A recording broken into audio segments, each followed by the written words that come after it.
On one second week of May, the crisis, Abdul Halim, a special child or a mental retard, 20 years old, was brought to Rana's rescue team by the mother. The child was brought to the hospital because the mother claims that the child, so-called 20-year-old so-called child, because he was mentally retarded, hinulugan po ng mainit na tubig ang kanyang kamay after being found in Saduk area of Marawi. He was psychologically interrogated if mauti siya. He was also, may isang baril po daw na inano sa kamay niya. We have photos, Madam Senator, Sir President, on this. Second case, Mr. Pandag.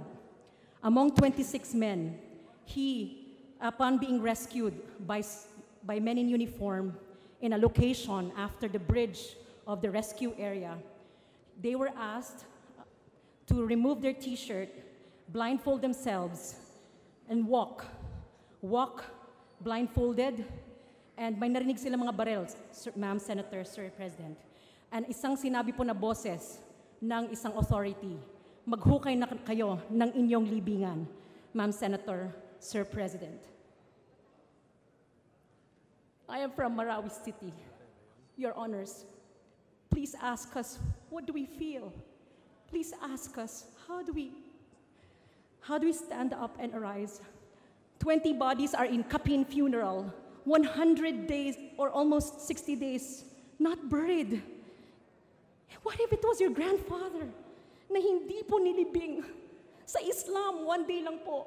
Hindi pwede, bawal sa Islam. The highest form of prohibition and taboo. Sorry, Senate President, hindi po pwedeng iwanan na hindi buried ang katawan, Sir Ano. Because this is the war. Of course, it's national security. But every 5 days, Sir Senate President, Ma'am Senator, our rescue volunteers bury a baby. Nanigas daw ang isang baby sa Iligan Hospital. Ilang beses po in-injectionan dahil sa hindi alam ng mother why she was injected several times. And lumabas ang baby po, naninigas na daw. She was sharing a bed with 3 women in the charity ward. Yes, libre po ang hospital, but we are in charity wards. Women are every second. May isa pong humubad sa isang evacuation center. In Islam, bawal po maghubad. Kaya po kami nakaganito, nakakover ang face ng ilan, bawal po makita ang katawan namin, ang suso namin, ang aming panty. Umalis kami sa mga bahay namin, walang panty na dala. Madam Senator, Sir Senate President, I am so sorry. I have to speak for 250,000 people and 400,000 Maranaos scattered all over the country.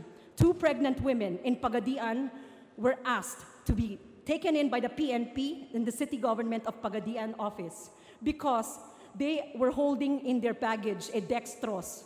Bawal ba ang dextrose sa isang buntis na babae? Because ang faith healer niya sinabing may dextrose ka dapat, baka manganak ka. They were taken in for a whole day of questioning. Sir Senate President, Madam Senator.